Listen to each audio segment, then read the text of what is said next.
How to build in domains in Squarespace.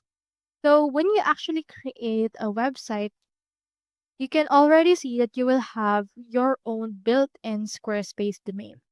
For example, I have created this site right here, and in here I have its built-in domain provided by Squarespace, which is this synthesizer-garlic-lkx7.squarespace.com.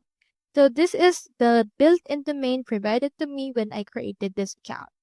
If you want to actually change this, what you can do is you can click onto this settings right here or gear icon, click onto this domains and email, click on domains right here that you should be able to see. And after that, you can get your own domain or use a domain that you already bought earlier. So just choosing here which one you want. But here we have our built-in domain provided by Squarespace. You can also edit it by clicking on it and editing the site ID for this.